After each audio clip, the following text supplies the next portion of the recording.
नमस्कार दोस्तों।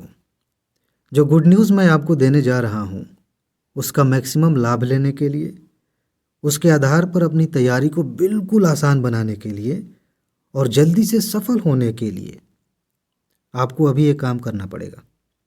पता है क्या? आप इस समय बिल्कुल रिलैक्स हो जाइए। अगर कोई काम कर रहे हैं तो बंद कर दीजिए, पूरी तरह से अवेयर हो जाइए और खूब ध्यान से मेरी बात सुनिए कि मैं आपको क्या बता रहा हूँ। तभी आप इसका मैक्सिमम लाभ ले पाएंगे, तभी आप अपनी तैयारी को एक खेल बना पाएंगे, जल्दी से सफल हो पाएंगे। चलिए, मैं उम्मीद करता हूँ कि आप मेरी बात समझ गए हैं और खूब ध्यान से मेरी बात सुन रहे हैं। यहाँ मैंने क्या लिखा है? मैंने लिखा है गुड न्यूज़, आईएएस पीसीएस बनना बिल्कुल आसान हो गया। ठीक है, दो बातें हो सकती हैं। एक बात यह हो सकती है कि मैंने ऐसे ही लिख दिया है ताकि आप वीडियो पर क्लिक करें और व्यूज़ बढ़ जाएं। लेकिन जो दोस्त पहले से जुड़े हैं आईएएस पीसीएस मास्टर से, उन्हें ये बात बहुत अच्छे से पता है कि मैं व्यूज़ के लिए वीडियोस नहीं बनाता, और ऐसी वीडियोस तभी बनाता हूँ जब उनकी ज़रूरत होती है, जब आपके फ़ायदे की बात होती है। फिर भी अगर आपको कहीं लगता है कि मैं बकवास कर रहा हूँ, आपके काम की बात नहीं कर रहा हूँ, तुरंत वहीं पर वीडियो बंद करिए और कोई इससे ज़्यादा प्रोडक्टिव काम करिएगा। यहाँ पे कोई बंधन नहीं है, ठीक है ना? चलिए, मेन मुद्दे पे आते हैं। यहाँ ऊपर मैंने एक लाइन लिखी है, आपने ध्यान दिया इस पे? मैंने लिखा है कि इसको सिर्फ समझ लीजिए। एक बात है, ये जो गुड न्यूज़ है इसे समझना है, करने वाली बात बहुत बाद में आएगी। उसका महत्व इस यहाँ पर उतना ज़्यादा नहीं है जितना कि इस समझ का महत्व है।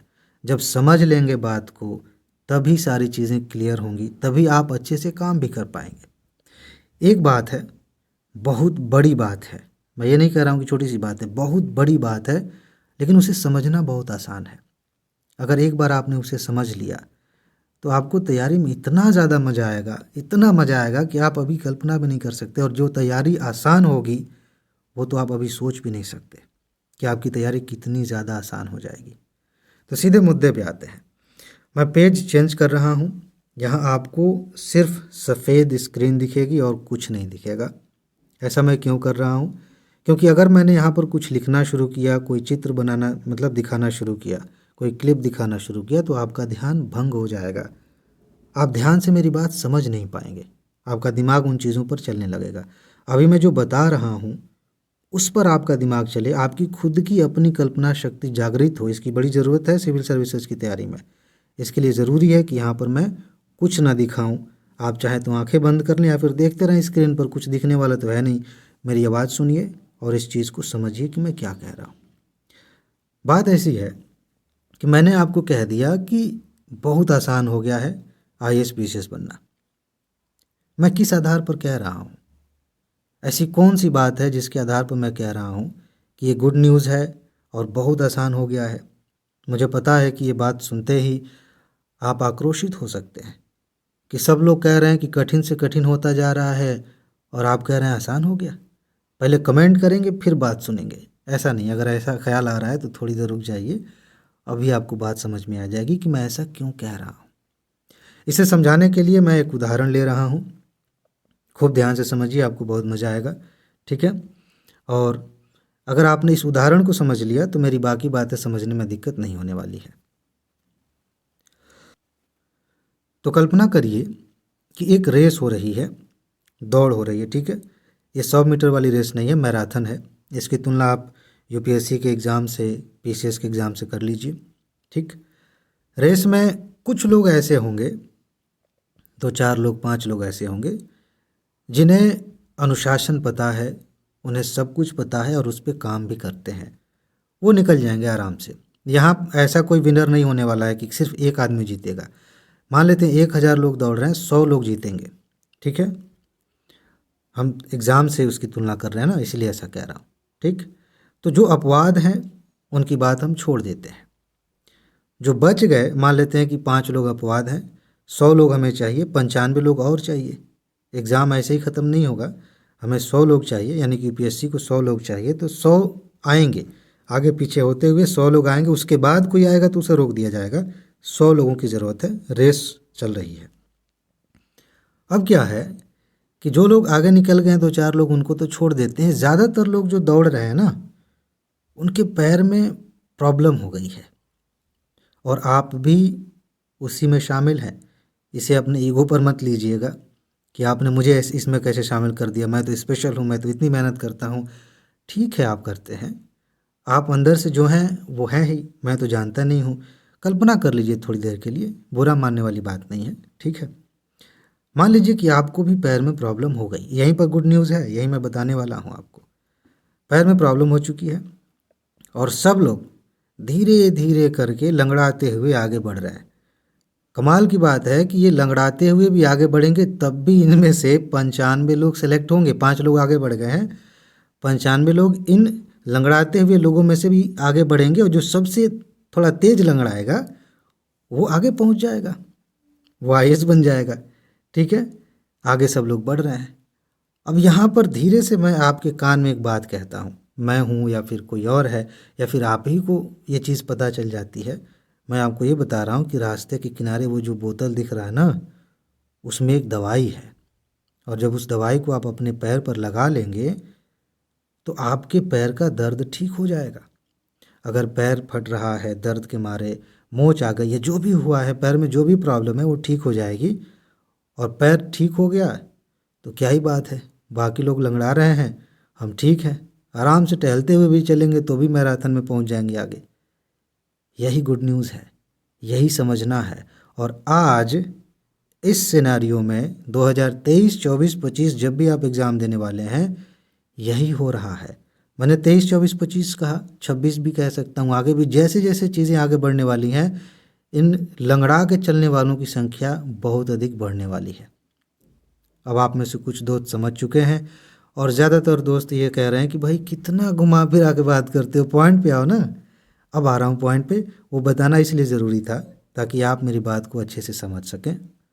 मैं किस चीज़ की बात कर रहा हूँ, किस वजह से लोग लंगड़ा गए इस रेस में, उसे हम सीधा सीधा कहें तो मोबाइल कह सकते हैं। मैंने सोशल मीडिया नहीं कहा, ध्यान रखिएगा, क्योंकि यहाँ पर बहुत चालाकी है। जो लोग तैयारी करते हैं ना सिविल सर्विसेज की, तो वो बहाने खोज लेते हैं बहुत अच्छे अच्छे। हो सकता है कि आप भी कर रहे हो। मैं उपाय बताऊंगा, टेंशन मत लीजिए, मैं बहुत अच्छा उपाय बताने वाला हूँ। वीडियो के लास्ट में तो कई सारी चीज़ें आपको बताऊंगा, एक तो इसी मुद्दे का उपाय और एक दूसरा उपाय जो आपकी तैयारी को बहुत ज़्यादा आसान बनाएगा, ठीक है। तो मैं क्या कह रहा हूँ कि मैं इंटरनेट की बात कर रहा नहीं कर रहा हूँ, सोशल मीडिया की बात नहीं कर रहा हूँ, मैं मोबाइल की बात कर रहा हूँ। आपके पास मोबाइल है? आपके पास मोबाइल कितने समय रहता है? सोने से लेकर के फिर दोबारा अगली बार सोने तक कितने समय रहता है? मुझे नहीं पता। हो सकता है कि आपके पास मोबाइल बहुत कम समय रहता है, बधाई हो। लेकिन इसका मतलब ये नहीं कि आप बहुत सेफ जोन में हैं। मोबाइल ज़रूरत भी है उसकी, ठीक है ना। ऐसा नहीं है कि आप बिना मोबाइल के काम कर लेंगे, बहुत सारी चीज़ें चाहिए ही। लेकिन अभी मोबाइल में हम क्या कर रहे हैं? कुछ लोग रील्स देख रहे हैं, मैं तैयारी करने वालों की बात कर रहा हूँ। रील्स, इंस्टाग्राम और भी बहुत सारे वो हैं। कुछ लोग ट्विटर पर एक्टिव हैं, बहुत सारे मैसेज करेंगे, दूसरों को मैसेज देखेंगे। यूट्यूब पर ही आप देखें तो शॉर्ट जो फीचर है उसमें कितनी सारी चीज़ें हैं। एक शॉर्ट देखा, उसके बाद से दूसरा, तीसरा, चौथा, पता नहीं कहाँ तक हम पहुँच जाते हैं, हमें पता नहीं चलता। ये सारी चीज़ें हमारे साथ हैं। इसकी वजह से क्या दिक्कत हो रही है, अब ध्यान से समझिए।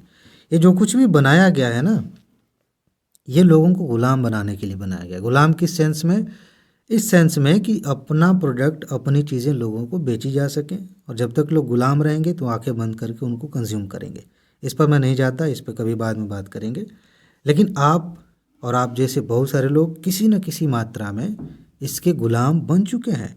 और जब ऐसी बात मैं कह रहा हूँ तो ये मत समझिएगा कि मैं बहुत ही स्पेशल इंसान हूँ। मतलब जो व्यक्ति बोल रहा है, यानी कि मैं कहीं ना कहीं किसी न किसी रूप में मैं भी इसका गुलाम हूँ। ऐसा नहीं है कि बाप रे अब तो मैं तो एकदम सुपर मानव बन गया, ऐसा नहीं है। मुझ पर भी इसका असर है, आप पर भी इसका असर है, हर किसी पर इसका असर है जिसके पास मोबाइल है। इसमें दिक्कत नहीं है। हमें बहुत सारी चीज़ें जाननी है, बहुत कुछ सीखना है। जैसे आप यूट्यूब देख रहे हैं, मेरी वीडियो देख रहे हैं, मोबाइल के माध्यम से तो देख रहे हैं, टैबलेट होगा, लैपटॉप होगा, इंटरनेट का यूज़ करके आप देख रहे हैं, कोई दिक्कत नहीं है। लेकिन जब हम ये कहते हैं, ये देखते हैं कि क्या चल रहा है दुनिया में, कौन कौन सी चीज़ें आ रही हैं जो हमें इंटरटेन कर रही हैं, जो हमें आश्चर्यचकित कर रही हैं, और हम फंसे चले जाते हैं, तो इसका एक बहुत ही भयंकर नुकसान हो रहा है। और यही वो चीज़ है जो लोगों को लंगड़ा बना रही है। रेस में जो लोग तैयारी कर रहे हैं, मैं उनकी बात कर रहा हूँ। पता है क्या, हमारा फोकस कम होता जा रहा है। हम लगातार किसी चीज़ पर ध्यान नहीं दे पा रहे हैं। आप देखिए, मैं उम्मीद कर रहा हूँ कि बहुत कम लोग यहाँ तक पहुँचे होंगे इसी वीडियो में। सामने स्क्रीन पर कुछ दिख नहीं रहा है, कोई मनोरंजन की बात है नहीं, बैकग्राउंड में म्यूजिक नहीं चल रहा है। लोग नहीं बर्दाश्त कर पाएंगे, बोर हो जाएंगे, भाग जाएंगे। इसका असर ये हो रहा है कि जो सामान्य चीज़ें, इतिहास, भूगोल, राजनीति की, जो हमें ऐसे ही समझ में आ जानी चाहिए थी, उसके लिए भी मेहनत करनी पड़ रही है।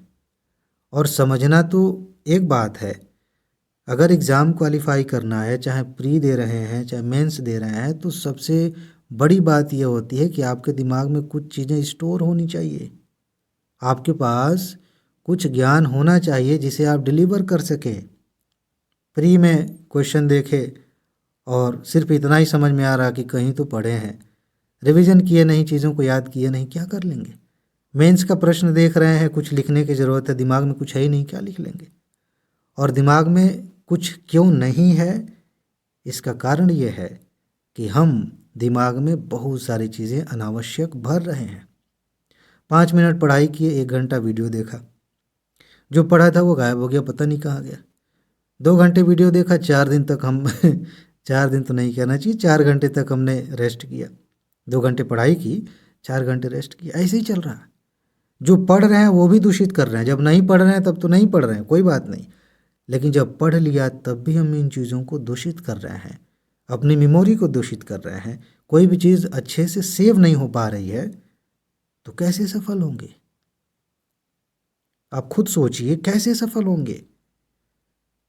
ऐसे लोगों के लिए तैयारी बहुत ज़्यादा मुश्किल है, बहुत कठिन है। और गुड न्यूज़ ये है, आप सोचेंगे कि मैं तब से निगेटिव बातें कर रहा हूँ, गुड न्यूज़ किधर है? गुड न्यूज़ ये है कि जो लोग सिर्फ इसी चीज़ को समझ लेते हैं, जो लोग सिर्फ इसी पर अपना कंट्रोल स्थापित कर लेते हैं, अभी मैं बताऊंगा कैसे करेंगे, आसान तरीका, उनके लिए कंपटीशन कोई बड़ी बात नहीं है। मैं आपको एक चीज़ बताना चाहता हूँ, बहुत सारे लोग आंकड़ों से बातें समझते हैं। आप देखेंगे पहले यूपीएससी प्री में कट ऑफ जाता था, 60 तक गया है कट ऑफ, 57 प्रश्न, 55 प्रश्न, इस तरीके से। अब कट ऑफ 50 से नीचे जा रहा है लगातार कई सालों से। क्या पढ़ने वाले लोगों की कमी हो गई है? पढ़ने वाले, मेहनत करने वाले लोगों की कमी हो गई है? ऐसा नहीं है। और यूपीएससी को तो 10,000 चाहिए, अब 5 लाख लोग एग्ज़ाम दे रहे हैं, तो क्या 10,000 लोग भी ऐसे नहीं हैं जो 60 क्वेश्चन सही कर सकें, माइनस मार्किंग हटा के? क्यों कट ऑफ इतनी नीचे चली गई? सिर्फ इसलिए नीचे नहीं चली गई कि बहुत कठिन पेपर आ रहा है, उसका कारण यह है कि हम एवरेज तौर पर उन चीज़ों को अपने दिमाग में ढंग से बिठा ही नहीं पा रहे। हम अपने दिमाग को इतनी सारी बकवास की चीज़ों से भर चुके हैं कि चीज़ें आसानी से सेव नहीं हो रही हैं, समझ में नहीं आ रही हैं। अगर आपने खुद को अभी यहाँ पर रोक लिया, खुद को संभाल लिया और कुछ ही महीने ईमानदारी से अपनी पढ़ाई पर अपना ध्यान दे दिया, सोशल मीडिया से थोड़ा सा हटकर, पॉलिटिक्स में क्या चल रहा है उससे थोड़ा सा हटकर, एंटरटेनमेंट का एक अनुशासन रखकर खुद को यहाँ पर स्थापित कर लिया, जो पढ़ाई की चीज़ें उन पर फोकस कर लिया, तो आपके लिए कंपटीशन नहीं है। अब असली कंपटीशन की बात इस आधार पर नहीं तय होगी कि कौन कितनी मेहनत से पढ़ रहा है, इस बात से तय होगी कि कौन सोशल मीडिया और बाकी चीज़ों में इन्वॉल्व है और कौन उससे दूर है। जो दूर है उसके लिए चीज़ें आसान हैं। आप में से बहुत सारे दोस्त इस बात पे गर्व कर रहे होंगे कि कम से कम मैं तो दूर हूँ, लेकिन सिर्फ इतने से काम नहीं चलता। आप उससे दूरी बना लेते हैं, ये पहली बात है, पहली सीढ़ी है, बहुत ज़रूरी है। लेकिन इसके बाद अब अगला स्टेप आता है। खैर, दूरी बनाने के कुछ उपाय बता देता हूँ कि आप कैसे इन चीज़ों से हट सकते हैं, कैसे आप, अगर आदी आप इसके हो गए हैं तो कैसे इसे हट सकते हैं। इसका सीधा सा फार्मूला है, बहुत प्यारा सा है। आप कभी भी इस पर रोक लगाने के बारे में मत सोचिए। ये मत सोचिए कि आज के बाद से सब बंद, आज के बाद से हम वीडियोस नहीं देखेंगे, रील्स नहीं देखेंगे, ये नहीं करेंगे, वो नहीं करेंगे। ये सब कुछ काम नहीं होता। इससे कभी मतलब सफलता नहीं मिलती। इससे किसी भी आदत को जब छोड़ने के बारे में हम सोचते हैं ना, तो बड़ा मुश्किल हो जाता है उसे छोड़ना। आप सिर्फ एक काम करिए कि आपके 24 घंटे में से कितने घंटे कहाँ गए, उसका हिसाब रखिए। एक हफ्ते करके देखिए। सिर्फ एक हफ्ते इस बात का हिसाब रख लीजिए कि आपके कितने घंटे किधर गए। पहले दिन में आपको बड़ी हैरानी होगी कि मेरा इतना समय इधर चला गया, इतना समय इधर चला गया।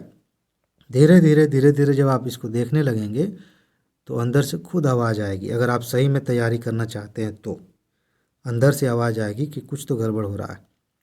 तो आप बिना किसी चीज़ पर पाबंदी लगाए जो ज़रूरी है उस पर ध्यान देना शुरू कर देंगे बहुत आसानी से। आपके लिए कोई बड़ी बात नहीं होगी इसे छोड़ना। लेकिन अगर आप इसी में फंस गए कि नहीं आज के बाद से वीडियो नहीं देखेंगे, 2 दिन तक आप अनुशासन में रहेंगे, तीसरे दिन पूरे दिन भर वीडियो देखेंगे कभी करके देखिएगा। आपने ऐसा किया होगा किसी आदत को छोड़ने का। जैसे कुछ लोग डाइटिंग करते हैं, 2 दिन तक कुछ नहीं खाएंगे, जिस दिन खाएंगे उस दिन इतना खाएंगे कि पेट खराब हो जाएगा। ठीक है, तो उस तरह से नहीं, आपको वो फार्मूला नहीं अपनाना है। आपको बस इतना देखना है कि मेरा कितना समय कहाँ जा रहा है, और इस बात को ध्यान से समझते हुए आगे बढ़ना है कि आधे से ज़्यादा लोग गुलाम बन चुके हैं, उनका दिमाग बंध चुका है, वो चाह कर भी इन चीज़ों को छोड़ नहीं सकते। और वो भी एग्ज़ाम देंगे, वो भी कंपटीशन में है। उनसे आगे निकलने का सीधा सा फार्मूला ये है कि आप उस बंधन से बाहर निकलिए, मज़ा आ जाएगा। अब मैं आपको बताता हूँ कि आपने ये कर लिया तो अगली सीढ़ी क्या है, मतलब सीढ़ी का अगला स्टेप क्या है, वो बहुत ज़रूरी है। सिर्फ ये पहचान लेने से इस बात की गारंटी नहीं मिल जाती कि हम सुधर गए या फिर हम सही रास्ते पर आ गए। दोबारा उधर जाने की संभावना बनी रहती है। क्यों बनी रहती है? क्योंकि आपने एक चीज़ छोड़ दी और दूसरी चीज़ आपके पास है नहीं कुछ ढंग की चीज़ करने के लिए, तो जाहिर सी बात है मन तर्क देगा कि यार कुछ कर नहीं रहे हैं, खाली ही तो बैठे हैं, चलो थोड़ा सा देख ही लेते हैं, चलो थोड़ा सा ये कर लेते हैं। और फिर एक बार गए कि चले ही गए उधर। तो क्या करें? आप आज से ही, अभी से ही ये देखिए कि आपके पास कितना समय बचा है। खूब ध्यान से समझिएगा इस चीज़ को। और उसमें ये देखिए, महीने के हिसाब से देख लीजिए कितना समय बचा है। उसके बाद आपको कितनी सारी चीज़ें करनी हैं, देख लिया, कोई बड़ी बात नहीं, आप अक्सर करते होंगे। उसमें से ब्रेक डाउन करते करते करते करते यहाँ तक पहुँचिए कि आज मुझे क्या करना है। यानी कि आज मुझे इतना करना है, इतना मैं कर लूँगा या कर लूँगी तो एग्ज़ाम से पहले इतना सारा काम हो जाएगा। यानी कि हर रोज़ का आपके पास एक टारगेट होना चाहिए। अब यहाँ एक चीज़ मैं बता रहा हूँ, आप में से लगभग हर किसी के साथ ये बात होती है। क्या मैं कोई नई बात बता रहा हूँ? नहीं, कतई नहीं। आपने पता नहीं कितनी बार, सैकड़ों बार ये काम किया है कि आपने अपने डेली टारगेट्स बनाए हैं और सैकड़ों बार फेल हुए हैं। आज मैं आपको एक ऐसा तरीका बता रहा हूँ जिसमें आप फेल नहीं होंगे। उसकी संभावना बहुत कम है कि आप फेल हो जाएं या फिर इसे छोड़कर भाग जाएं। ये बहुत इंटरेस्टिंग है। आप जैसे टारगेट पहले बनाते थे, क्या है, हम में से मैंने भी जब शुरुआत की थी तो मैं भी ऐसे बनाता था। अरे इतनी सी चीज़ है, इतना तो कर ही लेंगे, इसके 4 गुना लिखते हैं, इतना करना है, और कुछ नहीं कर पाते थे। ऊपर से अपराध बोध होता था, ये लगता था कि यार हम कुछ नहीं कर पा रहे हैं, समय भी खराब होता था, पढ़ाई भी नहीं होती थी। तो वो काम नहीं करना है। आप पहले दिन कोई ऐसा टारगेट रखिए जो एकदम बचकाना सा हो, एकदम बचकाना। 5 मिनट का काम हो, 10 मिनट का, 1 घंटे का, 2 घंटे का, जितना आप हंसते खेलते एकदम जिसे कहते हैं ना आंख बंद करके, उस तरह से कर सकते हो। आपका जो ईगो है ना, वो ये करने नहीं देगा। वो कहेगा अरे जब टारगेट बना ही रहे हो तो कुछ बढ़िया बनाओ यार, ढंग का बनाओ। जाने दीजिए उसे। उसी ने अभी तक फेल किया है, उसी ने अब तक आपको अनुशासन में आने से रोका है। आप उसकी बात मत मानिए। 1 हफ्ते लगेंगे आपको अपने चरम पे पहुंचने में, ज़्यादा टाइम नहीं लगेगा। मान लेते हैं कि आपने कोई ऐसा टारगेट रखा है जो 2 घंटे में पूरा हो जाएगा, सिर्फ 2 घंटे में। आपने 2 घंटे काम किया टारगेट लिख करके, उसके बाद आपके अंदर ये फीलिंग आएगी कि मैं कर सकता हूँ, मैं कर सकती हूँ। दूसरे दिन 3 घंटे का कोई ऐसा काम है जो 3 घंटे में पूरा हो जाएगा, उसके बाद से कोई ऐसा काम है जो 4 घंटे में, 5 घंटे, मेरे ख्याल से 6 से 7 घंटे मैक्सिमम है। उससे ज़्यादा तो आप मत सोचिए, थक जाएंगे, 3-4 दिन से ज़्यादा आगे नहीं बढ़ पाएंगे। तो मान लेते हैं 6 घंटे तक आप पहुँचे। इसमें क्या होगा कि आप जब 6 घंटे में वो काम कर ले रहे हैं तो आपका हर रोज़ आत्मविश्वास बढ़ेगा। हर रोज़ आप कुछ न कुछ नया कर रहे हैं, हर रोज़ आप सीख रहे हैं। आपने सोशल मीडिया छोड़ दिया, उससे पढ़ाई नहीं होगी। जब आपके पास टारगेट रहेगा तब आप दोबारा सोशल मीडिया की तरफ नहीं जाएंगे, दोबारा आप डिस्ट्रैक्ट नहीं होंगे और आप काम में लगे रहेंगे। जिससे आपका जो कॉन्फिडेंस है वो बढ़ेगा, आपका फोकस बढ़ेगा, आपके जो समझने की क्षमता है, जो मेमोरी है, उसकी क्षमता बढ़ेगी, सारी चीज़ें बेहतर होंगी। और बाकी लोग जो कर रहे हैं वो तो भीड़ का हिस्सा है ही। आप किनारे हो गए, उस भीड़ से बाहर निकल गए और आराम से आप अपनी तैयारी को बिल्कुल आसानी से कंप्लीट कर सकते हैं, बहुत आसानी से सफल हो सकते हैं। बस ये 2 चीज़ें करनी है। जो लोग ये कर पा रहे हैं उनके लिए तो गुड न्यूज़ यही है कि उनके लिए सफल होना बहुत आसान हो गया है, क्योंकि बाकी लोग फंसे हुए हैं। उन्हें हम निकाल नहीं सकते, क्योंकि वो खुद निकलना नहीं चाहते, या फिर चाहते भी हैं तो इतनी बुरी तरह से फंस गए हैं कि निकलने में ही देरी हो जाएगी। वो कंपटीशन से बाहर हैं। अगर आप इस समय अवेयर हैं तो आप इस बात को ध्यान में रखते हुए बहुत आसानी से अपनी तैयारी को कंप्लीट कर सकते हैं। इसमें जो टारगेट्स की बात मैं कर रहा था उसमें एक बात का ध्यान रखिएगा कि मैं हमेशा कहता हूँ, आप सबसे पहले वो चीज़ें पढ़िए जो आपके काम की हैं, जहाँ से सबसे ज़्यादा प्रश्न आते हैं। बाकी समय बच गया और बाकी कुछ और चीज़ें बच गई तो पढ़ लेंगे, अदरवाइज़ कोई दिक्कत नहीं है। कुछ चीज़ें पढ़ने के लिए रह भी गई और एग्ज़ाम करीब आ गया तो आपका नुकसान नहीं होगा, आप एग्ज़ाम निकाल लेंगे, क्योंकि वो अनावश्यक चीज़ें थीं या फिर उतनी ज़रूरी नहीं थी। लेकिन आप सब कुछ पढ़ने के चक्कर में पढ़ेंगे, सब कुछ लेकर चलने के चक्कर में पढ़ेंगे, तो हो सकता है कि आपकी तैयारी बिल्कुल ख़राब हो जाए, उतनी अच्छी ना हो जितने की ज़रूरत थी। इसीलिए आप सबसे पहले वो पढ़िए जो सबसे ज़्यादा ज़रूरी है। ये हर चीज़ में लागू होती है, चाहे जीएस पढ़िए, चाहे सीसेट पढ़िए, चाहे प्री की तैयारी हो, मेंस की तैयारी हो, हर जगह ये बात लागू होती है। और इसी के आधार पे एक चीज़ मैं आपको बता दूं, ये व्हाट्सएप नंबर है, इस पर आपको मैसेज करना है। सिर्फ इस पर मैसेज करेंगे तो आपको एक वीडियो का लिंक भेजा जाएगा, उसे आप क्लिक करेंगे तो आपको एक जानकारी मिलेगी। पता है किस चीज़ की जानकारी? मैं लगातार आपको 2 सालों से सबूत दिखा रहा हूँ कि थोड़े से टॉपिक्स हम कवर कर रहे हैं और वहाँ से कट ऑफ से ज़्यादा क्वेश्चंस आ रहे हैं। यानी कि अगर आपका बेसिक क्लियर है और सिर्फ इतने ही टॉपिक्स आप पढ़ लेते हैं तो आराम से पूरी निकाल सकते हैं। इस साल भी मैं सबूत दिखाऊंगा। जितने भी क्वेश्चंस आ रहे हैं बाकायदा मैं स्क्रीनशॉट के साथ दिखा रहा हूँ कि देखिए यहाँ से आए, ये सब चीज़ें हमने पढ़ी हैं। ऐसे ही यूपीपीसीएस का भी मैंने सबूत दिखाया है। 77-78 क्वेश्चंस आ रहे हैं। एक ही पीडीएफ है जो मेन है, बाकी थोड़ा सा करंट अफेयर होता है। इसके अलावा मेंस की चीज़ें हैं, बहुत सारी चीज़ें हैं, आप उस पर जाएंगे तो आपको पता चल जाएगा, तो आप उसका लाभ ले सकते हैं। अभी समय कम है, जल्दी से तैयारी कंप्लीट करनी है तो आप इसका लाभ ले सकते हैं। इस पर मैसेज करेंगे, पीडीएफ नोट आपको मिल जाएगी, उसमें पूरा प्रोसेस बताया गया है, फिर आप आराम से तैयारी कर सकते हैं। ठीक है जी, तो मेरे ख्याल से आपको बात समझ में आ गई है और इस मुद्दे पर आपको दोबारा सोचने की ज़रूरत नहीं है, दोबारा इस तरह की कोई वीडियो देखने की ज़रूरत नहीं है। आप बस समझ लीजिए और काम में लग जाइए, बस इतनी सी बात है और कुछ नहीं करना है। अपना काम करिए। अगर मन आपका भटक रहा है तो जो उपाय मैंने आपको बताए हैं वो देखिए और बाकी लोगों को भी थोड़ा सा देख लीजिए कि अगर इसी में हम भी रहेंगे तो क्या हालत होगी। ठीक है, तुरंत लाइन पे आ जाएंगे। और जो अगला तरीका मैंने बताया कि इंपॉर्टेंट चीज़ों को पहले पढ़िए, अगर इन चीज़ों को ध्यान में रखते हैं तो आपके लिए कंपटीशन इस समय नहीं है, आपके लिए चीज़ें बहुत आसान हो चुकी हैं, बहुत आसानी से सफल हो जाएंगे। ठीक है जी, तो बस इसमें इतना ही है। अपना ख्याल रखिए, खुश रहिए, मस्त रहिए, मुस्कुराते रहिए, जल्दी से सफल होइए और ज़िंदगी को एंजॉय करिए। आगे मिलते हैं। नमस्कार।